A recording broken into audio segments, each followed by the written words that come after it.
Wire snapped a pole, damaged at least one building. Pretty extensive damage there as well. That's more than one building this afternoon. The National Weather Service has not confirmed at this point whether a tornado did this. Elwell joining us now. I know the National Weather Service will be there probably in the morning surveying some of that. They'll take a look at what happened. We had a warm front moving north today. We brought we saw the warm air and then it kind of collided with a lake breeze front, generated a little circulation. And, we're going to have to watch out for some severe weather tomorrow. Temperatures this evening still quite warm. We'll take you outside live here at Beaver Creek where the temperature is still hovering in the 80-degree mark at this hour. South winds at 9, the dew point's up at 69, so that makes it feel more uncomfortable. So we do have the instability in places. It's obvious what we saw up in northeastern Ohio today. And now we're going to add a front in the area. That will happen tomorrow, and we'll be looking out for that threat for some stronger thunderstorms late in the day. 74 as the kids head off to school in the morning. Definitely a muggy start. 84 drop off. Likely still dry at that time.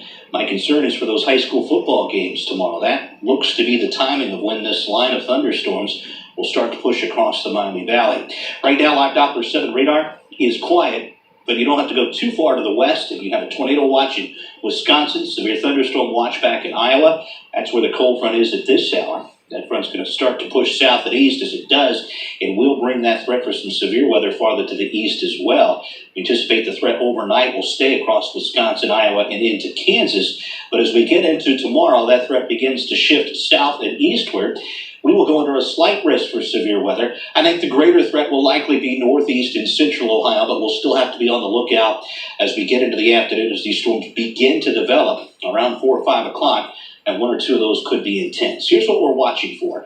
The tornado threat appears to be quite low for us, but damaging winds, more than a moderate threat there. And then hail and flooding threat fairly low. Again, this will be in the evening tomorrow. Not everyone will see severe weather, but it will be something we'll watch out for. And the reason for it's been clash of the air masses. We've had the heat. Temperatures have been some 10 to 12 degrees above normal. That changes tomorrow night. And as we get into the weekend, fall officially arriving on Saturday. And Saturday, not only will it feel like it, it will look like fall as well, because it'll be kind of cloudy and gloomy. Take a look at the forecast highs here over the next 5 days. We'll go from 85 tomorrow to 68 for a high on Saturday, and then slowly recover and be much more where we should be this time of year as we head into next week. Now here is Futurecast hour by hour. I'll time out that threat for storms. We start out the morning quiet with partly cloudy skies. Lunchtime still quiet as well. But late into the afternoon, we'll start to watch for one line of thunder showers that may push through 3 to 4 o'clock. Very isolated.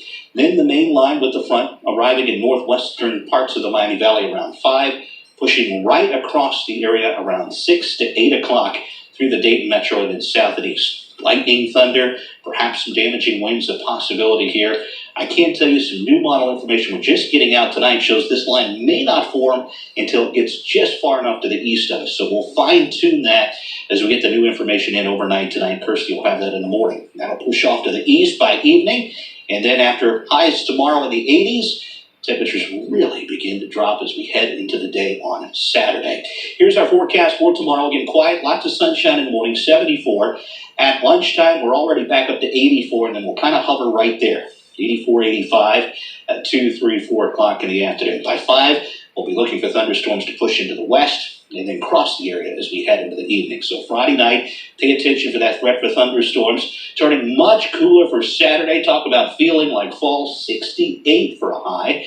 72 Sunday. That looks to be the pick day of the weekend. So we'll get some sunshine. And then unsettled weather for Monday, Tuesday, and Wednesday with another front in the area. That'll send another shot of cool air the middle part of next week. Looks like we're done with those 90-degree temperatures.